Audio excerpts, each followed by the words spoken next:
ভাঙাড়ি ব্যবসায়ী সোহাগ হত্যাকাণ্ডের তীব্র নিন্দা ও প্রতিবাদ জানিয়ে দোষীদের দ্রুত গ্রেপ্তার করে দৃষ্টান্তমূলক শাস্তির দাবি জানিয়েছে মৌলভীবাজার ব্যবসায়ী সমিতি। সোমবার সংবাদ সম্মেলন করে সমিতির নেতারা বলেন, সোহাগকে নির্মমভাবে হত্যার ঘটনা ব্যবসায়ী মহলকে আতঙ্কিত করেছে।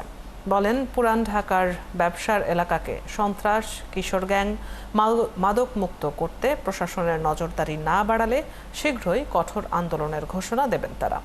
অনুপ অধিকারী তরুণ জানাচ্ছেন বিস্তারিত। গেল ৯ জুলাই পুরান ঢাকার মিটফুড এলাকায় এভাবে প্রকাশ্য দিবালোকে ভাঙাড়ি ব্যবসায়ী সোহাগকে নির্মমভাবে হত্যা করে সন্ত্রাসীরা। মৃত্যু নিশ্চিত হওয়ার পরও নিহত সোহাগের বুকের উপর নাচানাচিও করে তারা। অমানবিক এই ঘটনায় সারা দেশেই সমালোচনা ও প্রতিবাদের ঝড় ওঠে। ক্ষুব্ধ এখন সব শ্রেণী পেশার মানুষ। এই ঘটনা নিয়ে সংবাদ সম্মেলন করে দোষীদের দৃষ্টান্তমূলক শাস্তি দাবি করেছে মৌলভীবাজার ব্যবসায়ী সমিতি।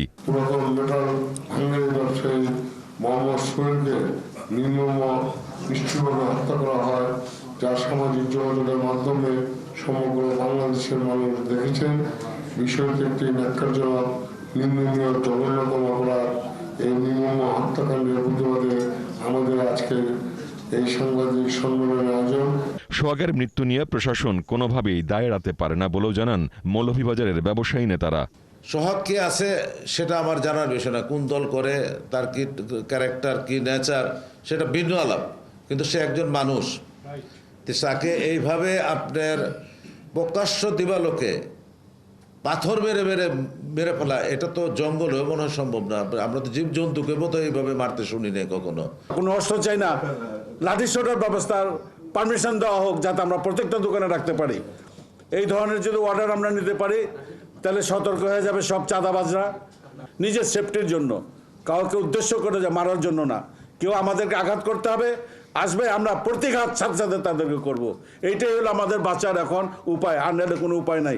চাঁদাবাজ প্রতিরোধে নিজস্ব নিরাপত্তা বাহিনী গঠনের কথা এবং চকবাজার এলাকায় সেনা ক্যাম্প স্থাপনের দাবিও জানান তারা। সংবাদ সম্মেলনে উপস্থিত ছিলেন চকবাজার কেন্দ্রিক ৩০টির অধিক ব্যবসায়ী সমিতির প্রতিনিধিরা।